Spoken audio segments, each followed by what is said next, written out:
25 mars 2026, soit il y a quelques jours littéralement, un film est sorti dans les salles françaises. Glenn Powell en tête d'affiche, Margaret Qualley et Daris, une comédie noire mordante sur un type qui décide d'éliminer un par un les membres de sa famille pour hériter de leur fortune. Sur le papier, c'est exactement le genre de film qu'on adore. Malin, original, bien casté, le genre de film qu'on était en train de regretter de ne plus voir. Aux États-Unis, il est sorti le 20 février, 6 semaines plus tôt, et en 6 semaines, il a fait 3,5 millions de dollars à son ouverture. 6e place du box-office. Moins bien que le film d'horreur sorti en même temps, basé sur un jeu indé de 2022, joué par des youtubeurs. L'ultime héritier, le dernier patient est entré aux urgences. Et spoiler, les urgences sont déjà pleines. Alors, qu'est-ce qui a changé ? Pourquoi le public va de moins en moins voir des films qui ne sont pas des monstres du box-office ? Pas les films d'auteurs fauchés, pas les blockbusters à 300 millions, les films du milieu, ceux qui avaient un budget décent, une vraie histoire, des vraies stars. Pourquoi ces films-là aujourd'hui on les regarde en streaming, voire on ne les regarde pas du tout. Et les chiffres de 2026 sont là pour nous le prouver. Commençons par Crimson, Chris Hemsworth, Halle Berry, Mark Ruffalo, réalisé par Bart Layton, un thriller de casse à Los Angeles, clairement dans la veine de Hit. Clairement fait pour un public adulte, avec un vrai souci de réalisation. Budget 90 millions de dollars. C'est ce qu'on appelle un film de budget intermédiaire.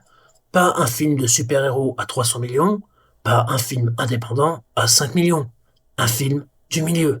Ouverture le 13 février 2026 aux États-Unis. Premier week-end, 14,3 millions de dollars. 3e position au box-office. Derrière Hurlevent et Goth. Très loin, très très loin des projections. À la 3e semaine, le film ne fait plus que 3,5 millions. À la 6e semaine, il tourne avec 440 salles. Il en avait 3161 au départ. Pourtant, le film est bon. 88% sur Rotten Tomatoes, 85% d'audience. Les critiques l'adorent. Les spectateurs qui l'ont vu l'adorent. Et pour ma part, ça faisait longtemps que je n'avais pas autant apprécié un film moderne. Alors certes, le scénario souffre de quelques incohérences, Hemsworth ne joue pas forcément très bien, mais tout ce qui fait qu'un film nous transporte, les interactions entre les personnages, la composition des plans, la lumière et les silences, les dialogues, tout ça est bien présent. Mais les spectateurs ne sont pas allés le voir. Le film s'inscrit dans une lignée de thrillers criminels qui, autrefois, était une valeur refuge au box-office. La comparaison la plus évidente, c'est Hit de Michael Mann, avec Al Pacino, Robert De Niro et Val Kilmer. Mais attendez, il y a eu un succès, non ? Send Help de Sam Raimi, avec Rachel McAdams et Dylan O'Brien. Un survival horreur sur une île déserte, budget 40 millions de dollars. Et ça a marché. Premier week-end, 20 millions de dollars domestiques, numéro 1 au box-office. La salle de rédaction de World of Real a titré « Un vrai bon film a enfin dominé le week-end ». Ce titre-là, réfléchis-y 2 secondes. Un vrai bon film a enfin dominé le week-end. On en est là. On est surpris qu'un film non franchisé réussisse. C'est devenu l'exception qui mérite un titre. Alors oui, Sendel pas marché. Mais regardons les conditions dans lesquelles ça a marché. Budget modeste de 40 millions, un réalisateur légendaire avec un capital nostalgie béton, Sam Raimi, l'homme d'Evil Dead et Spider-Man. Un jeu porteur, l'horreur qui continue de performer en salle, et un scénario à rebondissement efficace, où on ne s'ennuie jamais. La réalisation est correcte, même si pour moi il manque un petit quelque chose. Ces plans de transition qui font l'âme d'un film, et la marque de fabrique d'un réalisateur.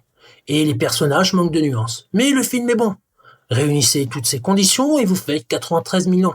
C'est bien, c'est suffisant pour être rentable. Mais c'est à peine le double du budget.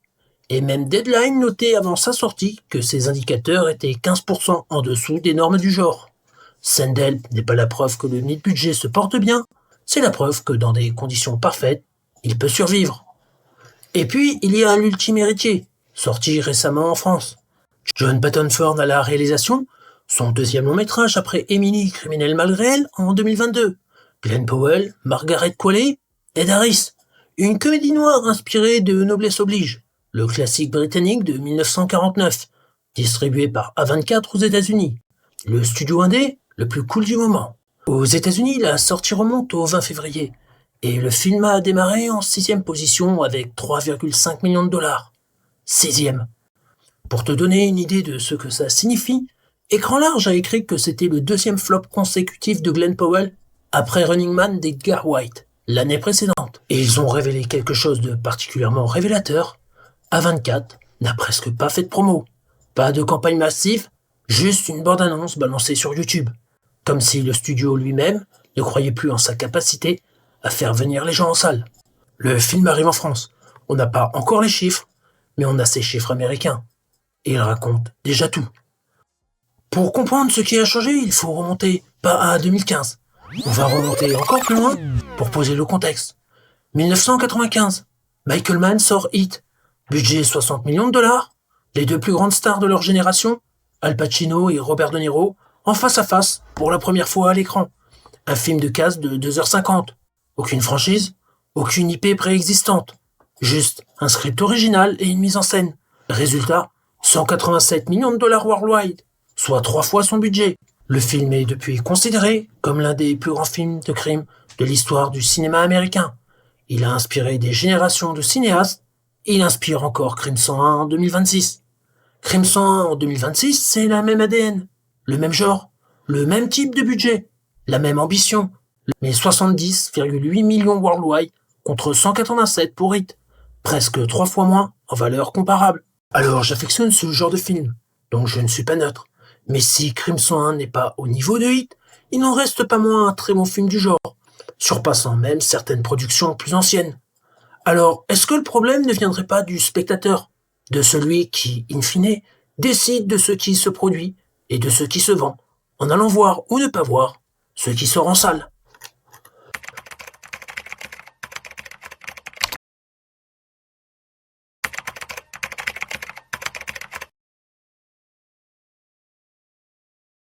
Il y a 10 ans, les films de budget intermédiaire tenaient encore le haut de l'affiche. En 2013-2014, Gravity de Alfonso Cuarón, 100 millions de budget, 723 millions de recettes. Interstellar de Christopher Nolan, 165 millions de budget, 677 millions de recettes. Gone Girl de David Fincher, 61 millions de budget, 369 millions de recettes. Une époque où des triple neufs réunissaient Anthony Mackie et Aaron Paul, où Jeremy Renner et Ben Affleck faisaient The Town. La catégorie a quasiment disparu du paysage hollywoodien. Et quand elle persiste, elle galère à trouver son public en salle. Matt Damon a eu cette formule devenue culte dans une interview. Ces films à 20-60 millions, c'était mon pain et mon beurre. Ces rôles-là pour se développer comme acteur et construire sa carrière, ils ont disparu. Et il disait ça en 2015. 11 ans plus tard, les chiffres lui donnent raison. Alors comment on en est arrivé là? Autour de 2016-2018, c'est là que le streaming devient hégémonique. Netflix se transforme d'un service DVD en machine à contenu originaux. Amazon, Apple, Disney+, HBO Max s'y mettent tous.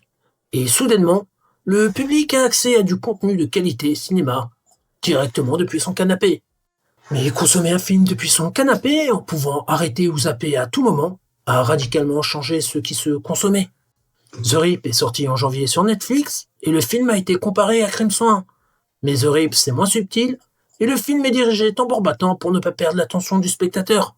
Et c'est Matt Damon qui en fait la remarque. L'écriture des films qui sortent sur les plateformes n'a rien à voir avec l'écriture d'un film. On sait le spectateur distrait, et on adapte l'histoire, et la manière de la raconter. Le streaming n'a pas tué le cinéma, il a reprogrammé les attentes du public. Et la différence est massive. Parallèlement au streaming, en 2019 sortait Avengers Endgame, qui a fait 2,8 milliards de dollars dans le monde entier, sur un budget de 356 millions. Le ratio est juste absurde. Et il a surtout convaincu Hollywood que seuls les blockbusters massifs valaient l'investissement. Résultat, les studios ont commencé à concentrer leurs ressources, marketing, distribution, écran, sur les grandes franchises. Les mid-budgets ont été progressivement privés d'oxygène, moins d'écran, moins de promotion, moins de visibilité. Et puis, il y a le coupable dont personne ne parle vraiment. Celui qu'on ne veut pas regarder en face parce qu'il nous concerne tous directement. Les réseaux sociaux ont modifié notre cerveau. Ce n'est pas une métaphore, c'est documenté. TikTok, Instagram Réel, YouTube Short, ces plateformes ont conditionné leur audience à recevoir de l'information en fragments. Des émotions instantanées, des conclusions rapides, des récits qui tiennent en 30 secondes. Et quel type de film résiste le mieux à cette fragmentation? Les franchises. Pas parce que tu n'as pas besoin de comprendre Iron Man 3 si tu n'as pas vu Iron Man 1 et 2. Le spectacle visuel suffit. Les personnages sont connus d'avance. Tu peux décrocher pendant 5 minutes et te recaler sans avoir rien raté de fondamental. Maintenant, essaye d'appliquer ça à Crimson, un thriller avec plusieurs couches narratives, des personnages dont les motivations évoluent, des retournements de situation qui demandent d'avoir suivi les 40 premières minutes pour être compris, le genre de film qui exige que tu sois là, présent et attentif. C'était exactement la description d'un film pour lequel une partie croissante du public n'a plus les ressources cognitives ou la patience de se déplacer en salle. Et l'ultime héritier? Une comédie noire sur l'héritage familial avec des nuances de morale, de l'humour au second degré, des personnages qui ne sont ni tout bons ni tout mauvais. C'est exactement le type de film pour lequel il faut une capacité d'attention soutenue. Et c'est exactement le type de film qui démarrait en 6e position avec 3,5 millions de dollars.